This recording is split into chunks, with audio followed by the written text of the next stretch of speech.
이번에는 지난번에 이어서 다니엘서 11장 마지막 부분을 같이 상고하겠습니다.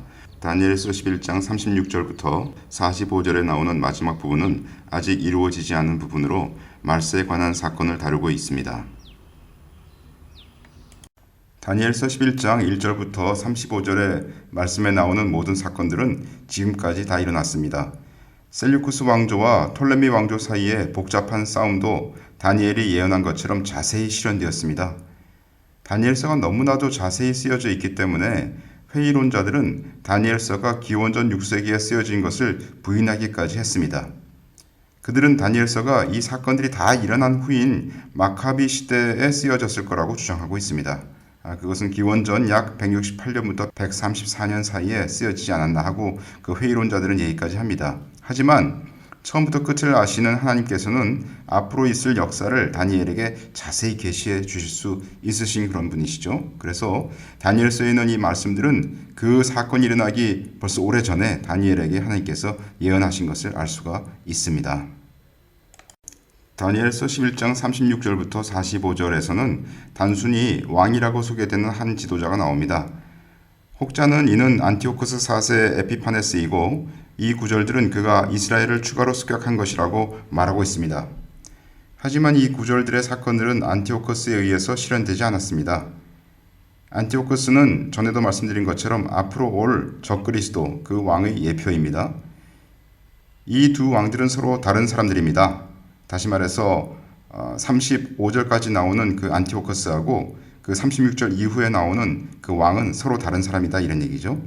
하나는 과거에 있었던 안티오코스고 다른 하나는 미래에 올 적그리스도를 얘기하고 있는 것이죠. 다니엘서 7장을 보겠습니다. 8절 내가 그 뿔을 유심히 보는 중 다른 작은 뿔이 그 사이에서 나더니 먼저 뿔 중에 셋이 그 앞에 뿌리까지 뽑혔으며 이 작은 뿔에는 사람의 눈 같은 눈이 있고 또 입이 있어 큰 말을 하였느니라. 다니엘서 9장 26절 62일의 후에 기름 부음을 받은 자가 끊어져 없어질 것이며 장차 한 왕의 백성이 와서 그 성읍과 성소를 회파하려니와 그의 종말은 홍수의 엄몰됨 같을 것이며 또 끝까지 전쟁이 있으리니 황폐할 것이 작정되었느니라. 올 왕, 여기 다니엘서 7장 8절에 뿔이라고 하는 그런 자와 다니엘서 9장 26절에 장차 한 왕이 나오는데요. 그들은 로마 제국 세계 정부의 마지막 통치자이다 이렇게 주석이 되어 있는데요. 이것은 이제 BKC 주석인 것 같습니다. 근데 그들은 이제 그 마지막 통치자 곧 적그리스도가 로마 제국의 통치자라고 이렇게 생각하는 것 같습니다. 제 생각에는 이것은 로마 제국이라기보다 세계 정부의 통치자가 아닐까 이렇게 저는 생각을 하고 있고요. 사단의 능력으로 적그리스도가 드러나게 되고 짐승이라고 불리게 되죠. 요한에 의하면 그는 군사정복으로 권력을 얻는 게 아니고 그에게 복종할 열왕들의 동의로 얻게 된다고 되어 있죠. 다니엘서 11장 36절부터 예언은 가까운 시대로부터 먼 시대로 옮겨집니다. 다시 말해서 그 전까지는 에피파네스에 대해서 얘기를 했다면 이제부터는 적그리스도에 관한 얘기를 한다는 얘기죠.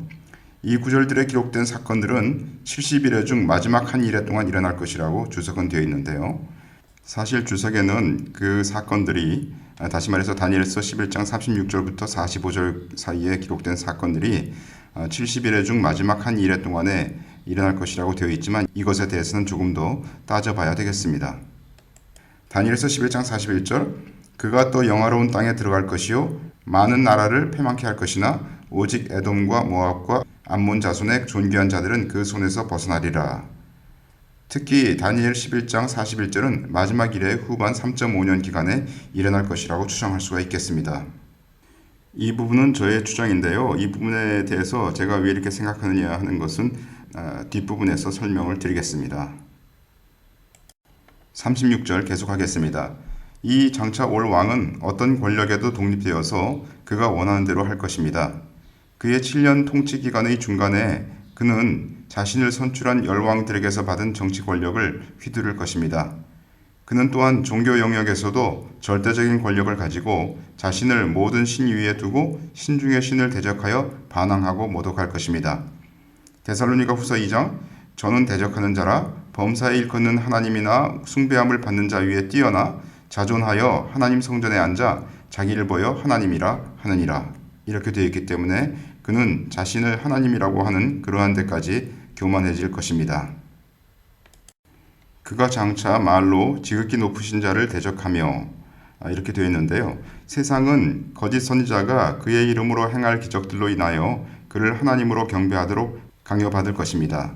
그는 온 세계에 정치적으로나 종교적으로 영향을 끼치게 될 것이고요. 이 왕의 다스리는 기간은 하나님께서 작정해 놓으셨습니다. 그 왕은 진노의 때 마지막 7년 언약 기간의 후반 3년 반 동안에 세계 지도자로서 통치할 것입니다. 하지만 그 기간 끝에는 하나님께서 작정한 심판이 그에게 쏟아질 것입니다. 37절 그가 모든 것보다 스스로 크다 하고 그 열조의 신들과 여자의 사모하는 것을 돌아보지 아니하며 아무 신이든지 돌아보지 아니할 것이나. 여기서 열조의 신들은 에피파네스의 고국 시리아에서 제우스를 비롯해 공식적인 숭배의 대상이었던 고대의 신들을 나타내고 있는 것이고요. 여자의 사모하는 것은 시리아에서 여자들이 특히 숭배했던 탐무즈나 아도니스 신을 가리키는 듯하다. 이렇게 이제 주석이 되어 있는데 이 부분은 그 사람들마다 해석이 굉장히 틀려가지고 이것이 과연 어떤 것인지는 사실 우리가 제대로 알기가 너무 힘든 그러한 부분들이 있다고 생각이 됩니다. 한편 그가 그러한 신들을 돌아보지 않았다는 사실을 혹자는 에피파네스의 14년간의 로마 인질 생활과 연관지어 생각하는 바 에피파네스가 그곳에서 그의 열조들이 알지 못했던 로마의 신인 세력의 신, 곧 주피터나 전쟁의 신인 마르스를 신봉했을 것으로 추측합니다. 그래서 이 부분에 대한 해석이 분분하기 때문에 저희는 이 부분에 대해서 호쿠마 주석뿐만 아니라 BKC도 같이 이렇게 놓고 보면서 이런 의견들도 있구나 하는 것을 보면서 같이 나가려고 합니다. 그러나 그러한 견해보다는 에피파네스의 신적 교만, 곧 그가 자신을 신들의 신으로 여겼다는 점에서 여타 신들에 대한 숭배의 필요성을 느끼지 않았으며 대신 전쟁을 의인화한 세력의 신만을 숭배했다는 뜻으로 이해함이 타당한 듯하다. 이렇게 주석이 되어 있습니다. 여기서부터 해석이 좀 어려워지고 여러 가지 해석이 있게 되는 이유는 그 전까지 35절까지는 역사적인 사실이 이렇게 너무나 정확히 과거에 들어맞았기 때문에 해석을 달리할 여지가 별로 없었습니다. 그러나 36절부터 나오는 이런 부분들은 앞으로 일어날 그러한 사건들에 대한 것이기 때문에 그것에 대한 해석이 여러 가지로 있을 수 있다고 생각이 됩니다. 열조의 신이라고 했기 때문에 혹자는 이 통치자가 유대인이라고 결론 짓습니다. 구약에서 자주 나오는 너의 열조의 하나님이라는 이 표현이 아브라함, 이삭, 야곱의 하나님을 말하기 때문입니다. 하지만 이 사람은 로마 제국의 마지막 통치자요 네 번째 짐승의 작은 뿌림으로 이방인임에 틀림없다. 이렇게 BKC 주석은 말하고 있는 것입니다. BKC 주석은 마지막 적그리스도는 로마 제국으로부터 나온다는 그런 입장을 가지고 있기 때문에 이렇게 표현하고 있는 것이죠. 그러나 제가 아까 말씀드린 것처럼 로마 제국이라고 말하는 것보다는 세계 정부라고 말하는 것이 더 낫겠다라고 저는 생각을 하고 있고요. 그 열조의 신들을 돌아보지 않는다는 것은 종교 영역에서 절대적인 권력을 얻기 위하여 이 왕이 자신의 종교적인 유산을 존중하지 않을 것을 의미한다. 이렇게 되어 있습니다. 그는 모든 기성 종교를 젖혀두고 아무 신도 돌아보지 않고 자신을 유일한 경배 대상으로 세울 것이라고 보는 것이죠. 다시 말해서 자신을 높일 것이다 이런 얘기죠.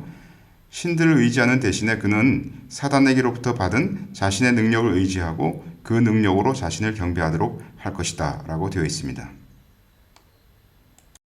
38절 39절입니다.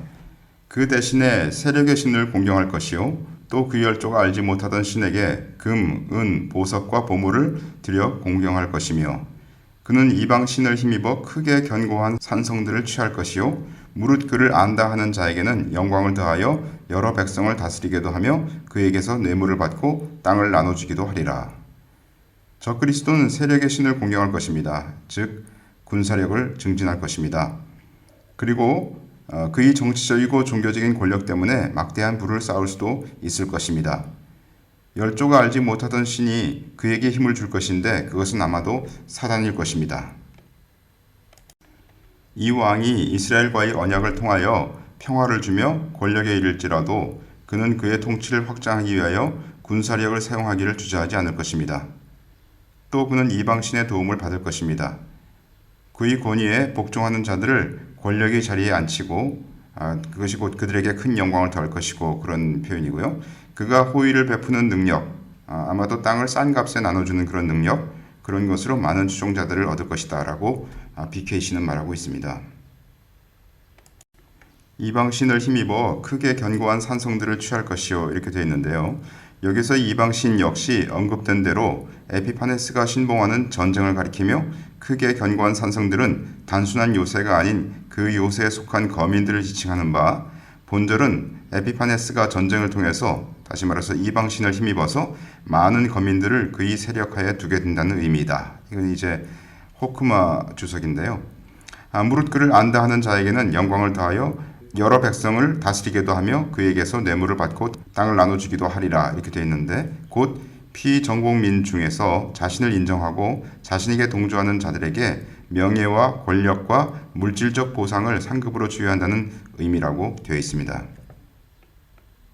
다시 말해서 쿠마 주석은 이 39절부터 나오는 이 모든 과정을 과거에 일어난 것으로 보고 그 과거의 어떤 에피파네스의 행위와 이렇게 맞춰보려고 하는 그런 시도를 지금 하고 있는 것이죠. 한편 이상에서 살펴본 바와 같이 에피파네스의 신적 교만과 전쟁의 숭배, 상급을 통한 미혹 등은 종말에 성도들을 미혹하고 핍박할 적그리스도의 특성을 극명하게 예시해주고 있다. 그래서 여기 호크마 주석도 이것을 에피파네스의 행위와 맞춰보려고 이렇게 하는 그런 약간 제가 볼 때는 무리한 시도를 하고 있으면서도 이것이 궁극적으로는 적그리스도의 특성을 나타내고 있다라고 얘기를 하고 있는 것입니다. 40절입니다.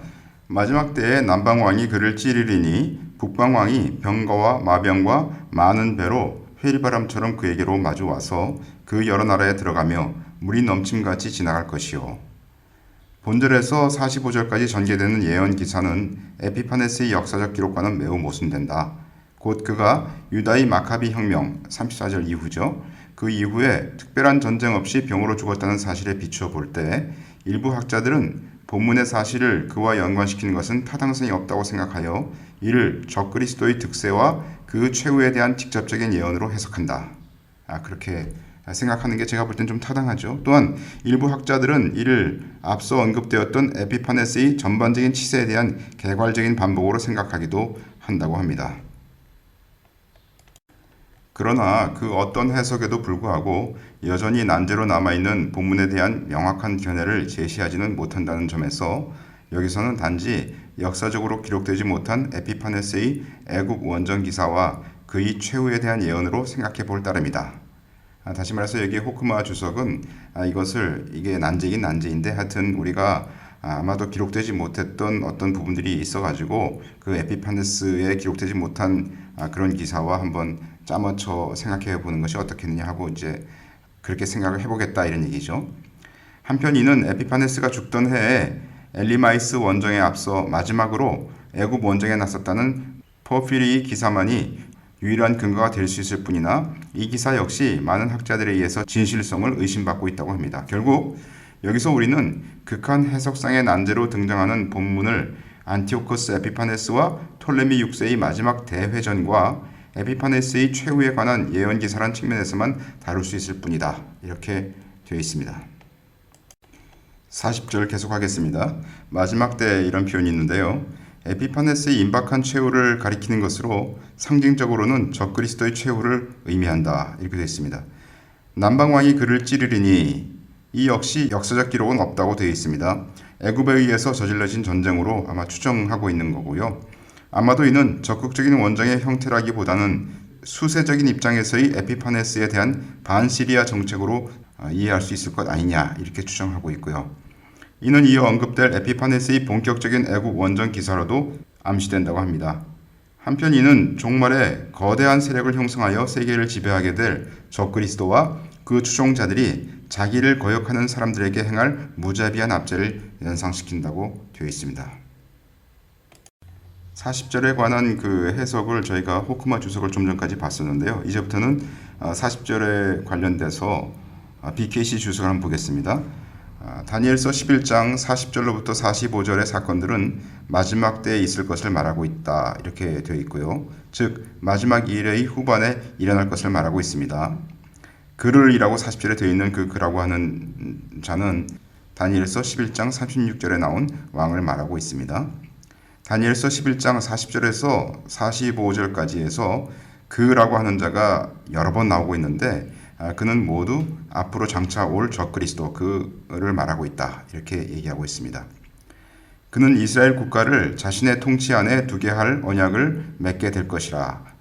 다시 말해서 다니엘서 9장 27절에 나와 있는 그 마지막 한 일의 언약을 이 적그리스도가 할 것이라고 해석하고 있습니다. 그 후로는 이스라엘 땅을 공격하는 것은 이스라엘과 언약을 맺은 그에 대한 공격으로 간주될 것이라고 해석하고 있습니다. 이 말은 무슨 말이냐면 이 BKC 주석가들은 이 적그리스도가 될 자가 마지막 7년 언약을 맺을 때 이스라엘과 그 이스라엘과 어떤 언약을 맺게 되냐면 내가 이스라엘 땅을 보호해 주겠다. 그래서 누구든지 이스라엘 땅을 공격하는 것은 곧 나에 대한 공격으로 간주될 것이기 때문에 내가 너희를 보호하겠다. 그런 언약을 맺을 거라고 해석을 한다는 거죠. 저는 글쎄요. 그가 맺을 마지막 7년 언약이 이와 같은 내용이 될지는 저는 성경은 그렇게 정확하게 얘기하지 않고 있다고 생각이 듭니다. 남방왕이 이스라엘을 이제 공격하게 될 것이라고 얘기를 하고 있고요. 혹자는 이것이 마지막 일의 중간에 일어날 것이라고 하는데 더욱이 마지막 일의 후반 끝 무렵에 일어날 것이라고 주석을 하고 있습니다. 다니엘서 11장 5절부터 35절의 남방왕은 이집트 왕이기 때문에 곧 애굽 왕이기 때문에 이 남방왕 곧 다니엘서 11장 40절에 있는 이 남방왕을 다른 나라와 연관시킬 이유는 없다. 이렇게 주석되어 있는데 그것은 다시 말해서 여기 다니엘서 11장 40절부터 나오는 이 남방왕은 역시 이집트 왕일 것이다. 애굽 왕일 것이다. 이렇게 해석을 하고 있습니다. 사실 이집트는 다니엘서 11장 40절부터 45절 사이에서는 단지 42절, 43절 그 두 곳에서 두 번만 언급되고 있습니다. 이 침략에서 이집트는 홀로 오지 않고 리비아와 누비아, 이디오피아 사람, 곧 다니엘서 11장 43절에 그렇게 적혀있는 그 사람들과 함께 올 것인데 다른 곳에서 붓과 굿으로 언급된 이 나라들은 아프리카 나라일 수 있다고 해석을 하고 있습니다. 하지만 붓은 시나이 지역의 아랍 백성을 얘기하고 굿은 페르시아만 지역의 나라들을 가리킬 공산이 크다고 다시 해석하고 있습니다. 다시 말해서 BKC 주석은 마지막 7년 언약의 후반 끝 무렵에 남방왕이 북방왕을 찌르는 그런 사태가 일어날 것이고 그때 그 남방왕은 애굽 왕일 것이다. 이렇게 해석을 하고 있는 것입니다. 남방 곧 이집트 왕의 이스라엘 침공과 북방 왕의 침공이 동시에 이루어질 것이라고 해석을 하고 있고요. 어떤 성경학자들은 이 침공을 곡 마곡에 의한 전쟁으로 비기는데 그것은 곡이 먼 북방에서 올 것이기 때문이라고 얘기를 하고 있습니다. 또 다른 이들은 곡마곡 전쟁이 마지막 일의 전반부에 일어날 것이고 따라서 다니엘 11장 40절에 이 두 갈래로 진행된 공격 전에 곡마곡 전쟁이 일어날 것이라고 말하고 있다라고 주석하고 있는데 그들은 곡마곡 전쟁이 이스라엘이 평화로울 때 일어날 것이라고 하기 때문에 다시 말해서 남방왕이 이스라엘 침공하고 북방왕이 또 침공하는 그와 같은 과정의 이전에 곡마곡 전쟁이 있을 것이다 라고 그들은 말하고 있다는 것이죠. 따라서 그 관점에 의하면 먼 북방에서 올 곡마곡 전쟁과 후에 북방왕이 이끄는 침략과는 차이가 있는 전쟁이기 때문에 그 두 전쟁은 다른 전쟁이다 라고 해석을 하고 있다는 겁니다. 다시 말해서 에스겔서 38장을 보시면 곡마곡 전쟁은 이스라엘이 평화로울 때 일어난다고 했기 때문에 이스라엘이 평화로운 때는 7년 언약의 전반부가 평화로울 것 아니냐. 그래서 곡마곡 전쟁은 전반부에 일어나는 전쟁이고 여기서 얘기하는 남방왕이 공격하는 그 공격은 후반부에 일어나는 전쟁이다. 이렇게 해석을 하고 있는 것이죠. 어떤 경우에서든지 다니엘서 11장 40절에 나오는 북방왕은 다니엘서 11장 5절부터 35절 사이에 나오는 북방의 셀류쿠스 왕은 확실히 아니다 라고 결론을 짓고 있습니다. 이 침략은 역사적 사건과 일치되는 것이 없고 아직 미래의 일이라고 분명히 말하고 있습니다. 남방왕과 북방왕은 적그리스도를 대항하여 싸울 것이다 라고 해석을 하고 있는데요. 이 부분은 BKC 주석이 저와 의견이 틀린 부분이죠. 또 그래서 남방왕과 북방왕이 적그리스도를 대항하여 싸운다기보다 저는 성경 말씀은 남방왕이 북방왕을 찌른다고 되어 있기 때문에 남방왕이 북방왕과 싸우는 그런 싸움으로 저는 보고 있고요. 이스라엘은 정복될 것이고 많은 유대인들이 도망할 것이며 이방 국가의 피난처를 구하게 될 것이다 라고 얘기를 하고 있는데 이 부분은 다시 말해서 BKC 주석에서는 남방왕도 북방왕도 이스라엘을 공격할 거다 이렇게 보고 있는 것 같습니다. 적그리스도가 이 침공 소식을 들을 때 그는 그의 군대를 유럽에서 중동으로 이동시켜서 많은 나라들을 홍수같이 휩쓸 거다 이렇게 해석하고 있는데 이 부분은 아마도 BKC 주석에서는 남방왕과 북방왕이 이스라엘을 침공하게 됐을 때 적그리스도는 이미 아직 그가 적그리스도가 될 사람은 되지는 않았지만은 7년 언약을 맺지 않았습니까? 그러니까 7년 언약을 맺을 때 이스라엘을 그가 보호해 주기로 언약을 맺었기 때문에 누구든지 이스라엘을 침공하는 그 나라는 그의 적이 되는 것이기 때문에 남방왕과 북방왕이 쳐들어왔다 이스라엘을. 그때 적그리스도는 그들을 대하여 전쟁을 일으킨다. 이렇게 이제 해석을 하고 있는 것 같아요. 그러나 저는 적그리스도가 남방왕과 북방왕과 싸우는 그런 자가 아니라 제가 볼 때는 저는 북방왕이 적그리스도가 될 자가 아닌가 저는 그렇게 해석을 하고 있고요. BKC는 적그리스도가 유럽에서 나올 것을 예상하여서 아마도 이렇게 주석하고 있는 것이 아닌가 생각이 듭니다. 여기 보시면 유대인들이 도망할 때 그 이방 국가의 피난처를 구하게 된다고 그러면서 계시록 12장 14절로 16절을 참조하라고 되어 있는데 그 부분은 그 여자가 큰 독수리의 두 날개를 받아서 광야 자기 곳으로 날아가서 거기서 그 뱀의 낯을 피하여 한 떼와 두 떼와 반 떼를 양육받는 이 장면을 얘기하고 있는데요. 이 부분에 대해서도 저는 의견을 달리했습니다. 이미 제가 요한계시록 그 사경에서 말씀드린 것처럼 이 여자가 누구인가, 그리고 또 독수리의 날개를 받는 것이 무엇인가, 그리고 뱀이 그 입으로 물을 강같이 토하여 낸다는 것이 무엇인가 이런 것에 대해서 자세히 말씀드렸기 때문에 그 부분에 대해서 들어보시고 참조하시면 되겠고요. 그래서 이 부분도 BKC 주석과 저는 의견이 틀리다고 말씀드릴 수가 있겠습니다. 41절 보겠습니다. 그가 또 영화로운 땅에 들어갈 것이요 많은 나라를 패망케 할 것이나 오직 에돔과 모압과 암몬 자손의 존귀한 자들은 그 손에서 벗어나리라. BKC 주석을 보시면 그리고 그 적그리스도는 재빨리 아름다운 땅 이스라엘로 이동할 것이라고 얘기하고 있습니다. 적그리스도의 첫 번째 공격은 이집트에 대한 것일 것이라고 얘기하고 있고요. 왜냐하면 이집트와 그의 아랍 동맹들 곧 리비아, 수단 이러한 것이 이스라엘의 침공을 시작할 것이기 때문이다라고 주석을 하고 있습니다. 이 경우에는 적그리스도는 지금의 요르단에 포함되어 있는 에돔, 모압, 암몬 땅은 정복하지 않을 것이라고 얘기하고 있고 이건 적그리스도가 그렇게 할 거라고 요르단을 공격하지 않을 것이라고 성경에 써 있기 때문에 그 말씀은 맞을 거라고 생각이 됩니다. 하지만 적그리스도는 많은 나라들을 다스리게 될 것이다. 그리고 BKC는 7년 언약으로 적그리스도의 지배 영역에 이스라엘이 포함된다고 보는 견해이기 때문에 그와 같이 주석하는 것 같습니다. 그래서 이스라엘에 대한 공격이 곧 자신에 대한 공격이고 적그리스도가 생각할 때 그래서 이스라엘을 공격했던 리비아와 수단, 이집트가 적그리스도의 그 공격을 받아서 그의 수하에 들어가게 될 거다. 이렇게 해석하고 있는 것 같은데요. 저는 말씀드린 것처럼 북방왕이 곧 적그리스도라고 보기 때문에 적그리스도가 물론 이스라엘로 들어오고 또 적그리스도가 이집트와 리비아와 수단 이와 같은 나라들을 그의 수하에 굴복하게 할 것은 분명히 성경에 나와 있기 때문에 그렇게 되고 또 요르단 곧 에돔, 모압, 암몬 땅은 정복하지 않을 것이다 라고 성경에 나와 있기 때문에 그렇게 할 것이라고 생각은 되지만 BKC처럼 적그리스도가 북방왕이 아니다. 그리고 북방왕과 싸우게 될 거다. 이런 것은 저는 동의하지 않는 그런 입장입니다. 영화로운 땅에 들어간다고 되어 있는데요. 여기서 영화로운 땅은 곧 팔레스틴을 지칭하는 것으로서 에피파네스의 애국 원정 때 예루살렘이 또 한 번의 전화를 입을 것임을 예언하고 있다. 이렇게 되어 있는데요. 이 부분은 그 호크마 주석 부분입니다. 호크마는 어쨌든지 요 45절까지 한번 역사와 맞춰보려고 하는 입장으로 얘기를 하고 있기 때문이죠. 오직 에돔과 모압과 암몬 자손의 존귀한 자들은 그 손에서 벗어나리라. 역사적으로 이들은 에피파네스의 헬라화 정책에 순응하였으며 유다에 대한 에피파네스의 침략 정책에 동조한 바가 있었다고 합니다. 따라서 그러한 공적을 인정받아서 유다를 비롯한 여타 인근 국가들에 대한 에피파네스의 파괴적인 정복을 피할 수 있게 된다는 그러한 의미로 해석을 하고 있습니다. 한편 이들의 관계는 적그리스도가 자신에게 동조하는 세력을 규합해서 성도들을 핍박하게 될 사실을 예시하는 것이기도 하다라고 얘기를 하고 있습니다. 42절 43절입니다.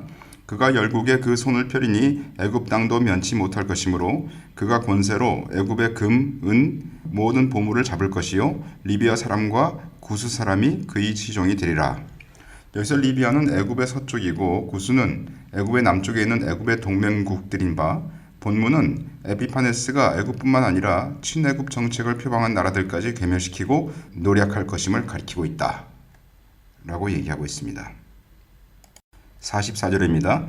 그러나 동북에서부터 소문이 이르러 그로 번민케 하므로 그가 분노하여 나가서 많은 무리를 다 도륙하며 진멸코자 할 것이요. 이 부분은 안티오커스 에피파네스가 애굽 원정에 성공한 뒤에 그의 본국 시리아의 동북쪽 지방에 있는 파르티아와 아르메니아의 반란 소식을 접하고 이의 진압을 위해 귀환하려 할 것을 예언한다 이렇게 되어 있는데요. 이것도 역시 그 역사적으로 있는 부분들을 이 말씀과 맞춰보려고 하는 그런 노력에서 나오는 것이라고 생각이 됩니다. 45절입니다. 그가 장막 궁전을 바다와 영화롭고 거룩한 산 사이에 베풀 것이나 그의 끝이 이르리니 도와줄 자가 없으리라. 여기 45절은 이제 적그리스도의 최후를 예언하고 있죠. 여기서 장막 궁전은 곧 텐트식으로 된 왕의 이동식 궁정을 의미하는 바, 본문은 에피파네스가 그 반란군을 진압하러 가는 도중에 바다와 영화롭고 거룩한 산 사이 곧 지중해와 예루살렘 성 사이에서 죽게 될 것임을 의미한다고 합니다. 그렇지만 이것은 역사적으로 안티오커스가 죽은 상황, 곧 도와줄 자가 없으리라. 그것과 장소, 그 안티오코스가 죽은 장소는 페르시아거든요. 그것이 일치되지 않는다는 점에서 이러한 표현은 적그리스도의 최후를 묘사한 에스겔서 39장 4절과 같은 구절들을 염두에 둔 것으로 보여진다고 되어 있습니다. 에스겔서 39장 4절은 너와 내 모든 때와 너와 함께한 백성이 다 이스라엘 산 위에 엎드러지리라. 내가 너를 각종 움키는 새와 들짐승에게 붙여 먹게 하리니. 그래서 그 고기 이스라엘 산 위에 엎드러지고 새들이 와서 먹게 될 것을 얘기하고 있지 않습니까? 즉 그의 죽음을 하나님의 징계와 연관시키기 위한 문학적 표현 양식으로 이해하는 것이 자연스러울 듯하다라고 주석이 되어 있는데 이게 결국은 이제 역사적인 사실과 맞지 않기 때문에 이건 그냥 문학적인 양식이다 이런 식으로 이제 주석이 빠져나가는 그런 표현을 좀 하는 것 같습니다.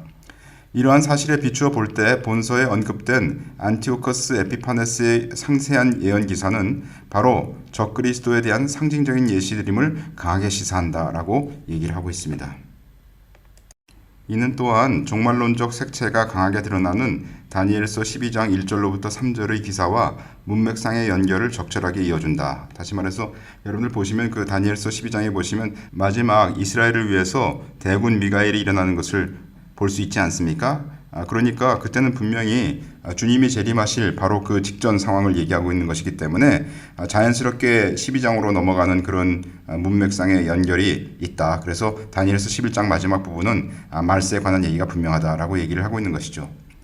도와줄 자가 없으리라. 이 부분은 안티오커스 에피파네스에 대한 심판적 멸망의 필연성과 절대성을 강조하는 말이다. 실제로 그는 마카비 군대에 의한 패배와 엘리마이스 사원에 대한 약탈 실패 등으로 인해서 절망과 낙심 가운데 죽어갔다고 얘기를 하고 있습니다. 자, 이제는 그 44절, 45절에 대한 BKC 주석을 한번 보겠습니다.